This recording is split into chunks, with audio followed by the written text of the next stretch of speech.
Karjat superfast, वेगवान शहराचं वेगवान न्यूज चॅनल। कर्जतमध्ये असणारी 52 फुटांची विठ्ठल मूर्ती म्हणजे संपूर्ण महाराष्ट्रात एक मोठं पर्यटन स्थळ ठरलेलं आहे।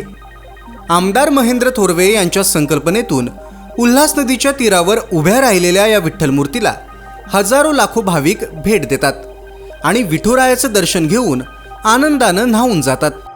कर्जतच्या मुख्य रस्त्याच्या बाजूलाच ही भव्य विठ्ठल मूर्ती असल्यानं देवालाही धुळीचा सामना करावा लागतोय। पुन्हा एकदा विठुरायाची मूर्ती रूपातली कांती चमकत राहावी आणि परिसराची सुद्धा स्वच्छता व्हावी या दृष्टीनं शिवसैनिकांनी एक स्तुत्य उपक्रम हाती घेतला।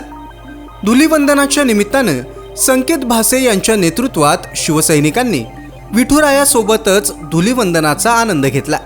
प्रति पंढरपूर आळंदी परिसर झाडू मारून आणि धुवून स्वच्छ करण्यात आला। शिवसैनिकांनी मेहनत घेत प्रति पंढरपूर परिसराला पुन्हा एकदा चकाकी आणली।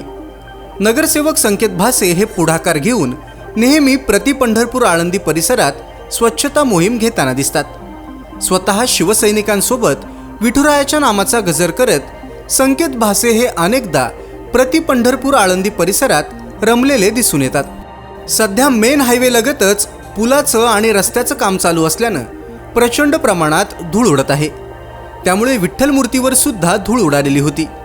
शिवसैनिकांच्या सोबत प्रति पंढरपूर आळंदी परिसरात स्वच्छता मोहीम घेण्यात आली आणि धुलीवंदनाच्या निमित्तानं आम्ही आमच्या लाडक्या पांडुरंगासोबतच धुलीवंदन खेळलो अशी प्रतिक्रिया संकेत भासे यांनी दिली। येत्या काळात सुद्धा कर्जतमधल्या ऐतिहासिक स्मारकांचं पावित्र्य राखण्यासाठी आमदार महेंद्र थोरवे यांच्या माध्यमातून शक्य ते प्रयत्न करण्यात येतील अशी भावना सुद्धा संकेत भासे यांनी व्यक्त केली। तालुक्यातल्या घडामोडींचे अपडेट सर्वात आधी मिळवा। कर्जत सुपरफास्ट चॅनलला सबस्क्राइब करायला विसरू नका।